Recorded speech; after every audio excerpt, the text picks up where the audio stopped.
Terima kasih pemirsa Anda kembali menyaksikan Kominfo Newsroom. Majelis Hakim Mahkamah Konstitusi menyatakan menolak permohonan para pemohon sidang perkara gugatan Undang-Undang Nomor 7 Tahun 2017 tentang sistem pemilu. Dengan penolakan ini, pemilu 2024 masyarakat bisa secara langsung memilih paslon yang diinginkan.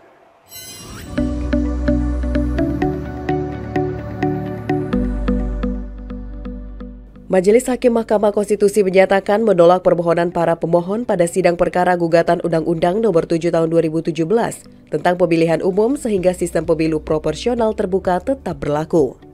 Artinya, pada pemilu 2024, para pemilik suara bisa secara langsung memilih calon legislatif yang diinginkan agar bisa menjabat sebagai anggota dewan.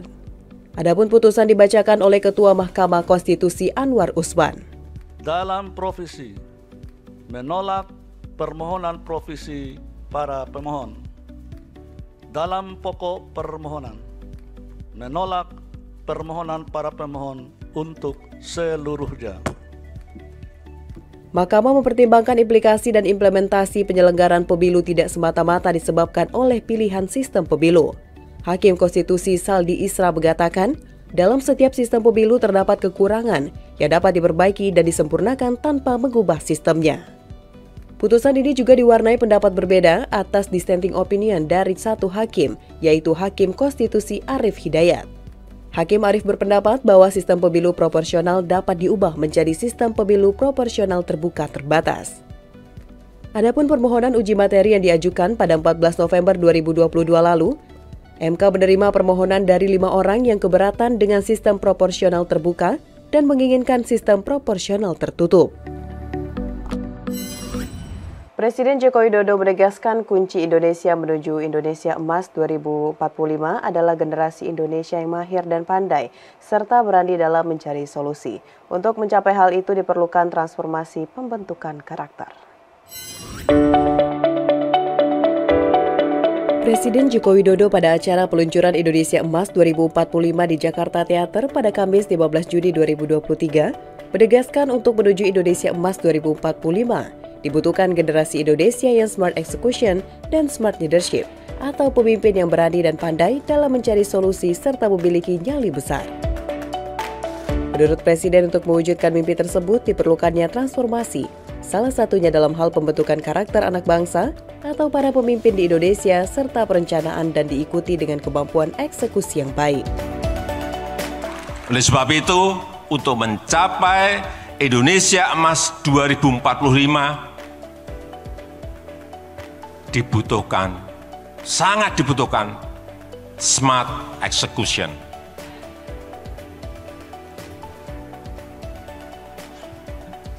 Dan dibutuhkan smart leadership. Oleh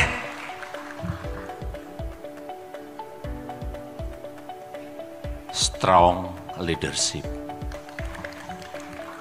yang berani dan pandai mencari solusi dan yang punya nyali. Sejalan, pada tahun 2030, Indonesia akan mengalami puncak demografi. Sebanyak 68,3 penduduk Indonesia berusia produktif akan menentukan arah bonus demografi tersebut, mampu menjadi peluang atau bahkan menjadi bencana. Oleh karena itu, Presiden menegaskan ada 3 hal pokok yang harus diperhatikan generasi Indonesia yang mampu dijadikan sebagai acuan untuk menghadapi bonus demografi sehingga bisa memberikan kontribusi besar terhadap berbagai sektor di tanah air dan mampu mewujudkan Indonesia Emas 2045. Yakni stabilitas bangsa harus terjaga, adanya pembangunan Indonesia yang sentris, dan harus adanya keberlanjutan dan kesinambungan terutama dalam hal pendidikan. Pada kesempatan yang sama, Menteri PPN Bappenas Suharso Monoarfa menyebutkan, di tahun 2045 diharapkan Indonesia mampu menjadi negara dengan pendapatan per kapita setara dengan negara maju, dan negara yang memiliki pengaruh kepemimpinan yang kuat di kancah internasional. Pemerintah melalui Menko PMK Muhadjir Effendi mengatakan akan segera mengirimkan bantuan kemanusiaan ke Myanmar. Bantuan yang diberikan berupa rekonstruksi, pangan dan gizi, kesehatan, air bersih, sanitasi, dan respon cepat terhadap penyakit menular. Rencananya bantuan akan dikirim ke Myanmar pada tanggal 26 Juni 2023.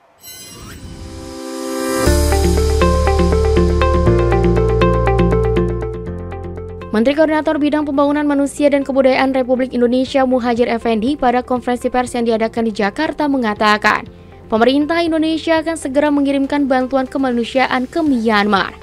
Fokus bantuan yang akan diberikan berkaitan dengan proses penanganan bencana dari transisi darurat menuju pemulihan. Bantuan yang akan diberikan yakni dalam bentuk bantuan rekonstruksi, pangan dan gizi, serta kesehatan esensial termasuk air bersih, sanitasi, dan respon cepat terhadap penyakit menular. Bantuan akan dikirimkan ke Myanmar pada tanggal 26 Juni 2023 dalam bentuk barang dengan nilai sekitar 7 miliar rupiah. Menurut Menko PMK, posisi Indonesia dalam mengirimkan bantuan sangat strategis mengingat Indonesia juga merupakan anggota ASEAN. Menindaklanjuti arahan dari Bapak Presiden Joko Widodo mengenai rencana pemberian bantuan kemanusiaan sesuai dengan permintaan dari pemerintah Myanmar, maka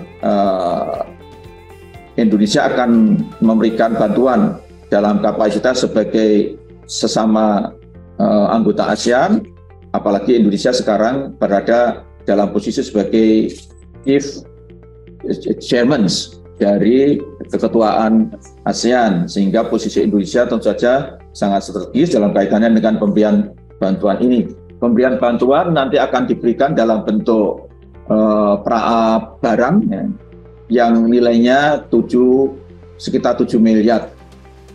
Sebelumnya, wilayah negara bagian Rakhine Myanmar dilanda bencana siklon Mocha pada Minggu 14 Mei 2023 lalu yang berdampak pada 5,4 juta jiwa penduduk setempat, di mana bencana alam tersebut menewaskan lebih dari 400 jiwa dan menarik perhatian internasional termasuk Indonesia. Pemirsa, usai jeda kami akan mengajak Anda untuk mengulas upaya pemerintah Kabupaten Bovendigul dalam mengatasi masalah KLB campak. Sesaat lagi.